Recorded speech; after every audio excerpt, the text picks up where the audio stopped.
first step is coming up with a unique idea. It may seem like a daunting task, but it's really not.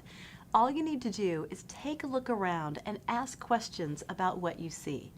To help us today, I have Arby, who is an engineer here at JPL, and Serena, who is a scientist. When engineers and scientists look at the world, sometimes they ask different types of questions. So, Arby, when you look at the world, what sort of things do you ask questions about? As an engineer, I look at the technology around and I try to think of ways to make things better, make them faster, make them smaller, and so forth. So improving on design. Yes, correct. All right, and Serena, what sort of questions do you ask? When I look around me, I see certain patterns, certain shapes, certain types of behavior, and I want to know, why do I see what I see? What is causing that particular shape, that particular pattern, or that type of behavior? All right, so the why questions come from the scientist.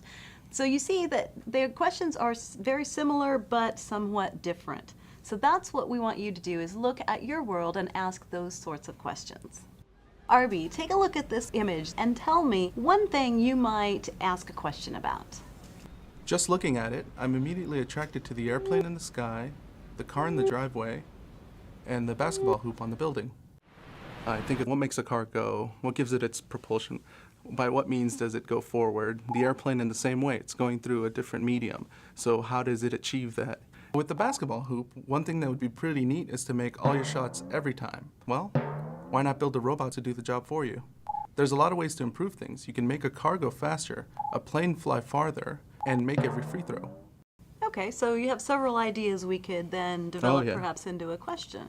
Serena, do you see anything you could ask a science question about?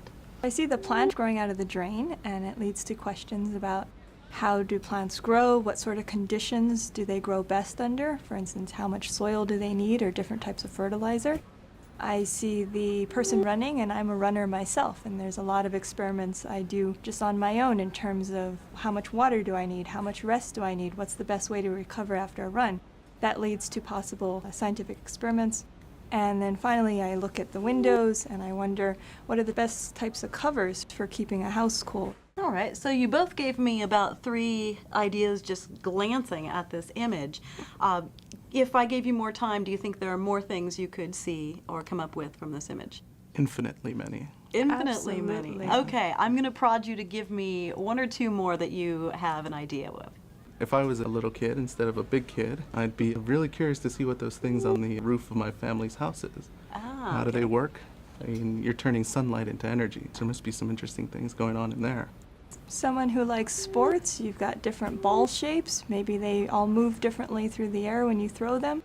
You can look at different designs there.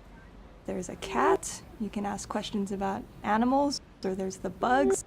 What type of food do ants prefer? There's lots of things in this picture. Ask questions about whatever you can see. Look around, open your eyes, and view things in a different way than you ever have before. Up next, we will help you develop your observations into testable questions.